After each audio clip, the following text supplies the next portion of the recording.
Greetings, Earthlings, and welcome back to Watchcastage. Today, I am going to be sharing my thoughts and opinions with you on the Seiko Speed Timer SSC813, aka the Seitona. And I need your help on this because this watch confuses me. Let's go ahead and jump to the overhead shot and we'll dive a little bit deeper. And here it is. It is undeniably a good-looking watch. Whenever I get it in front of a camera, I'm blown away by how photogenic it is. It is an incredibly good-looking watch. Very brief rundown of the features. It is a standard chronograph. First, top pusher. Press it to start the chronograph. Press it again to stop. Press the bottom one to reset the chronograph. And as you can see, quartz chronograph, so it does rotate all the way around. It is not a mechanical or mecha quartz chrono. Also around the exterior of the dial, you do have that black tachymeter or tachymeter. I don't know how to pronounce it, but that allows you to measure speed or something. I don't know how it functions. Do you expect people who buy watches to know how they function? That's a silly thing to do. But let's start with the measurements. As far as the weight, it comes in at 152 grams sized up on the bracelet for my 18-ish centimeter wrist. As far as the diameter, they market it at 39, but I measured between 38.8 and 40.5, depending where you measure across. As far as the thickness, it comes in at focus. As far as the thickness, it comes in at 13.4 mil. The lug to lug, from one lug tip to the other, is 45.6. But it does have a little bit of protruding center linkage, and when we measure that, it comes in at 49.5 millimeters. And lastly, the lugs are 20 millimeters. Let's start with what I like about this watch, and the first thing is the sapphire crystal. I love that. Makes it more durable. I'm not going to have the dial obfuscated. The dial isn't going to become hidden by a bunch of scratches on the crystal. That's a positive for me. Also, 100 meters of water resistance. I think that is great for a chronograph. Even though it doesn't have a screw-down crown, I like that 100 meters resistance. Gives me a little bit of peace of mind. I also really like that this is a solar quartz movement. The sub-dials are all the solar cells, but I love that because it's one less thing to worry about. You're not going to have to replace the battery very frequently, if ever. That's just great.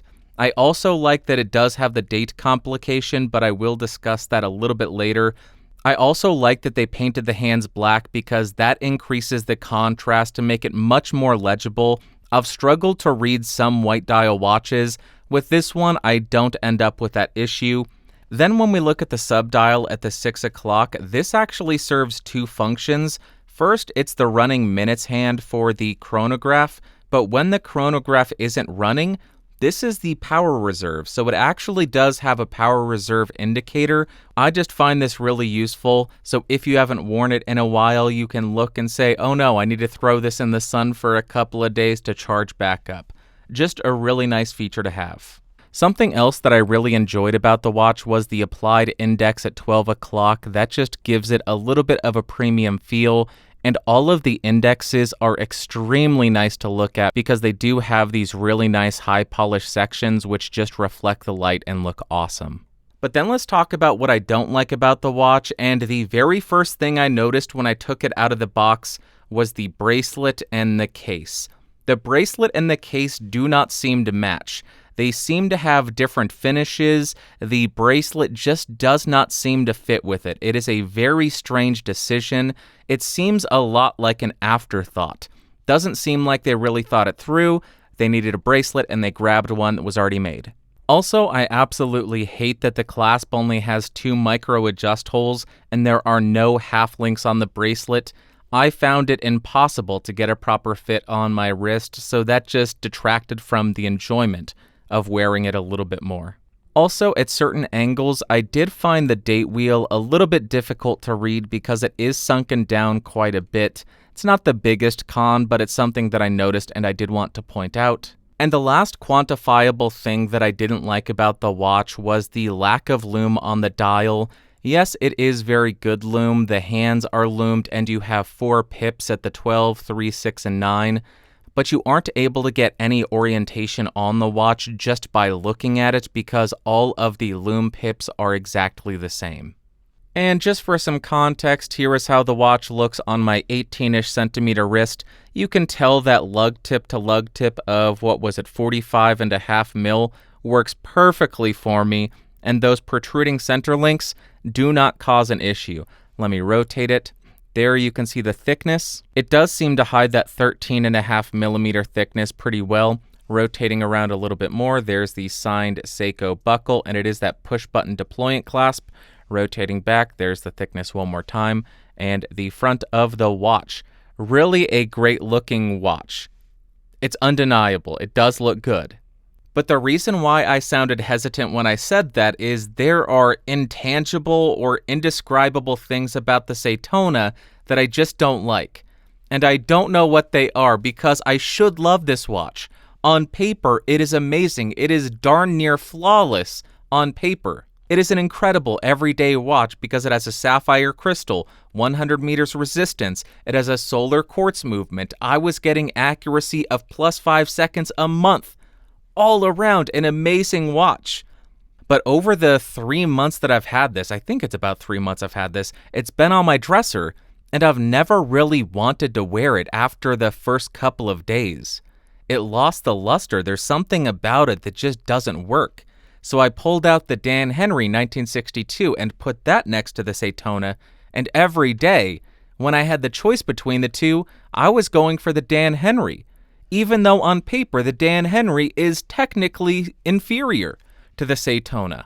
So I don't know what it is, but there's something about this watch, even though it's amazing, that just doesn't work for me. And maybe you know what it is. If you know what it is, tell me. I can't figure it out. Why does this watch not work? Or does it work and I'm just crazy? I don't know. And that's really all that I have to say about the Seitona.